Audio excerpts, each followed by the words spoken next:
नमस्कार, news bioscope देख रहे हैं आप और मैं हूं आपके साथ अमित झा। केंद्र सरकार के द्वारा फैसला लिया जाता है कि जातीय जनगणना पूरे देश में कराया जाएगा। इसको लेकर के अब क्रेडिट लेने की जो बात है वो भी लगातार चल रही। कांग्रेस कह रही है कि हमारी जो वर्षों जो संघर्ष चल रही थी उसका नतीजा है, तो वहीं सपा और तमाम जो अलग अलग दल हैं सबका कहना है कि हमने इसमें कोशिश की थी। हमारे साथ बात करने के लिए श्रवण कुमार हैं, जेडीयू के नेता हैं। जातीय जनगणना का फैसला हुआ उसके बाद कहीं ना कहीं जो क्रेडिट लेने का जो है वो हो रहा है वो लगातार मचा हुआ है।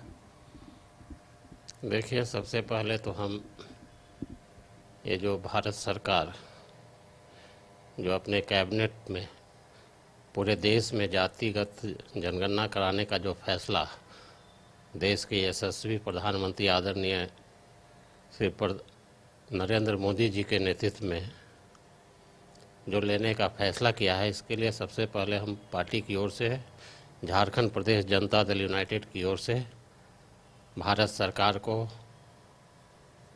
धन्यवाद देना चाहता हूं और उनके प्रति आभार प्रकट करना चाहता हूं कि उन्होंने देश के हित में एक और ऐतिहासिक फैसला लेने का काम किया है। और जहां तक बात रही जातिगत जनगणना की, तो पूरा देश जानता है कि देश में सबसे पहले हमारे जनता दल यूनाइटेड के राष्ट्रीय अध्यक्ष और बिहार के लोकप्रिय मुख्यमंत्री आदरणीय श्री नीतीश कुमार जी ने बिहार में अपने संसाधन से जातिगत जनगणना कराने का काम किया और जातिगत जनगणना करा करके पूरे आंकड़े को सार्वजनिक रूप से पटल पर रखने का भी काम किया है। तो ये पूरा देश जानता है। और जहाँ तक जो भी आज बोल रहे हैं कि हमारी मांगे थी, तो आपकी सरकार थी, कांग्रेस वालों से आप पूछिए कि आपकी सरकार थी, आज़ादी के बाद से करीब 50 से 60 वर्षों तक आप सरकार में रहे, आप क्यों नहीं करवाए थे? हमारे नेता आदरणीय नीतीश कुमार जी 1990 में जब केंद्र में थे तो पार्लियामेंट में उन्होंने जातिगत जनगणना उठाने की बात कही थी। हमारे नेता 1990 से सबसे पहली बार हमारे नेता आदरणीय श्री नीतीश कुमार जी ने 1990 में संसद में जातिगत जनगणना कराने की मांग देश में किए थे। तो ये सब तो कांग्रेस महागठबंधन के जितने साथी हैं, महागठबंधन में कांग्रेस हो, आरजेडी हो, झारखंड मुक्ति मोर्चा हो, तो ये लोग को सिर्फ बयानबाजी करने का आदत है। कुछ देश के हित में, देश के जनता के हित में किसी के लिए कोई काम करने का कभी इन लोगों की सोच ही नहीं है। इसलिए वो अपना बोलते रहें, उसका कोई मतलब नहीं। न वो 3 में है न 13 में है। इस देश की जनता, झारखंड की जनता, बिहार की जनता सब जान रही है कि जातिगत जनगणना यदि का मूल आधार कोई है तो जनता दल यूनाइटेड और एनडीए और हमारे नेता आदरणीय श्री नीतीश कुमार जी का जो देन है कि मांग थी कि पूरे देश में कराया जाए, बिहार में कराया गया। इसके लिए उन्होंने सर्वदलीय बैठक भी बिहार में करने का काम किया था।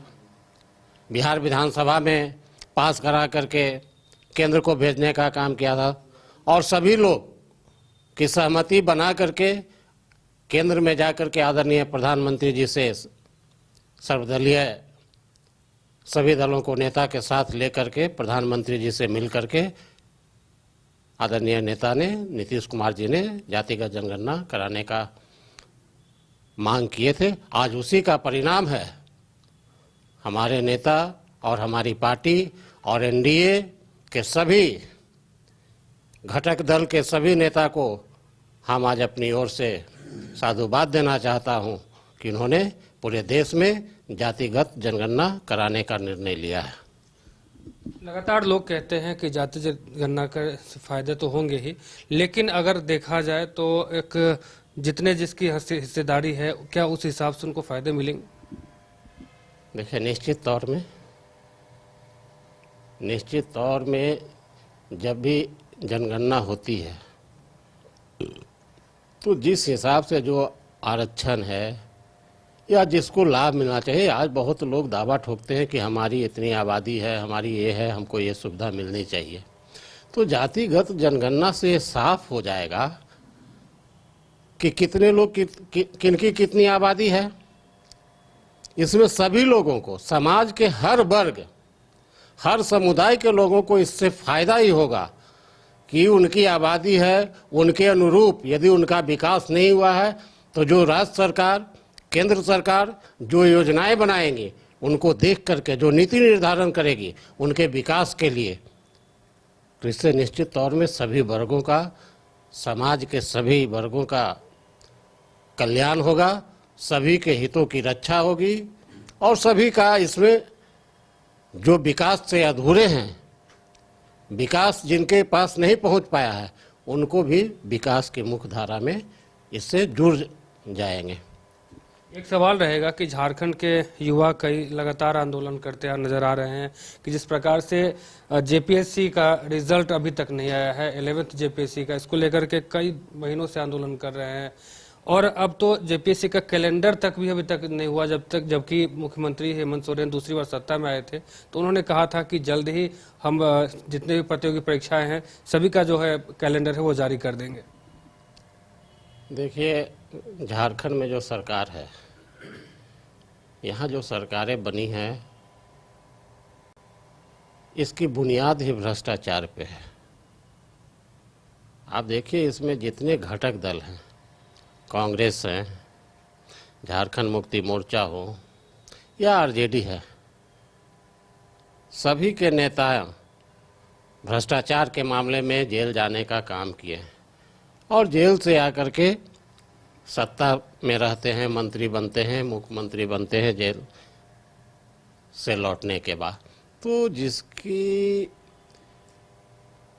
बुनियाद ही भ्रष्टाचार पे खड़ी हुई है, उससे क्या उम्मीद किया जा सकता है। जो वादे जो अभी सरकार यहाँ वर्तमान आदरणीय हेमंत सोरेन जी के नेतृत्व में चल रही है, पिछले 5 साल भी वो सरकार में थे, किन वादों पर वो सरकार बनाने का काम किया था, क्या उनका घोषणा पत्र था, सभी लोग जानते हैं। युवाओं को रोजगार देने की बात थी, कितने युवाओं का रोजगार मिला। नियोजन नीति बनाने की बात थी, आज झारखंड का बने हुए 25 वर्ष हो गए लेकिन नियोजन नीति नहीं बना। जब तक नियोजन नीति नहीं बनेगी तो सरकार जो ये खोखला वादा यहाँ के नौजवानों से, यहाँ के बेरोजगार युवा युवतियों से जो करने का काम कर रही है, पूरी तरह से बेबुनियाद है, क्योंकि बिना नियोजन नीति का यहाँ पे नियुक्ति संभव नहीं है जो पारदर्शिता के साथ होनी चाहिए। और जहाँ तक जेपीएससी का सवाल है, तो जेपीएससी का तो जितनी भी परीक्षाएं हुई है सब भ्रष्टाचार में लिप्त। आपको याद होगा कि जो जेपीएससी का पहला, दूसरा, तीसरा, चौथा, जिसके चेयरमैन से लेकर के मेंबर तक सभी जेल जा चुके हैं। तो जेपीएससी में पूरी तरह से भ्रष्टाचार है। यहाँ तक कि तो यहाँ जो संवैधानिक संस्थाएं हैं, जेपीएससी का कितना दिन तक चेयरमैन का पद खाली रहा, तो कैसे उम्मीद कर सकती है ये सरकार से। युवा जो यहाँ संघर्ष कर रहे हैं, ये सरकार को कोई मतलब नहीं है झारखंडियों से, झारखंड के जंगलों में रहने वाले आदिवासियों से, चाहे किसी वर्ग से। सिर्फ ये वोट के लिए लंबी लंबी बात करते हैं और ये आदिवासी हित या किसी भी हित की बात करते हैं, तो वो किसी का हित के लिए सरकार नहीं बनी है। ये सरकार सिर्फ जो सरकार के मुखिया हैं, जो सरकार में शामिल हैं, जो मंत्री हैं, वो अपने लिए सरकार में हैं और यहाँ की जनता को, बेरोजगार नौजवानों को सड़क पर संघर्ष कर रहे हैं। और यहाँ के माननीय मुख्यमंत्री जी विदेश का दौरा कर रहे हैं। पहले अपने झारखंड का लॉ एंड ऑर्डर संभालिए, यहाँ का विधि व्यवस्था संभालिए, यहाँ का रोड मैप तैयार कीजिए कि किस तरह से यहाँ पे इंडस्ट्री आएगा, लगाएंगे। तो लॉ एंड ऑर्डर नहीं रहेगा तो आप इंडस्ट्री के कैसे आएगा भाई? तो हर तरह का मामला है।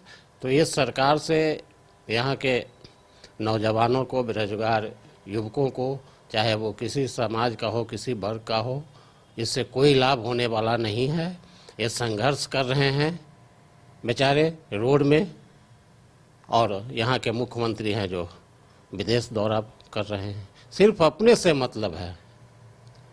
और इनकी बातें पूरी तरह से खोखला है, पूरी तरह से बेबुनियाद है, पूरी तरह से झूठा वादा साबित होगा।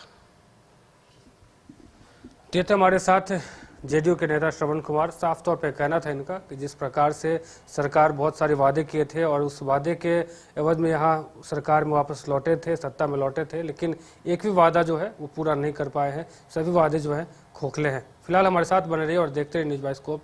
धन्यवाद। गोल जहां 27 वर्षों के सफर में 17,000 से भी अधिक छात्रों ने डॉक्टर एवं इंजीनियर बनकर भरे सफलता की ऊंची उड़ान, जहां साधारण छात्र भी असाधारण सफलता प्राप्त कर बना रहे इतिहास। दूरदर्शी शिक्षाविद श्री विपिन सिंह के मार्गदर्शन में मेडिकल एवं इंजीनियरिंग के लाखों छात्रों के लिए आशा की किरण के रूप में गोल्ड रिजल्ट फैक्ट्री। अगर आप देश के किसी भी कोने में रहते हैं, अगर आप पटना आना चाहते हैं और घर जैसे रहने और खाने का आनंद लेना चाहते हैं, तो एक बार जरूर आए होटल डायमंटन। संपर्क करें 9572759746, 9031859981, 0612400158 एड्रेस अपोजिट विद्या संस्कार स्कूल, रंजन पथ, गोला रोड, बेली रोड, पटना 801503।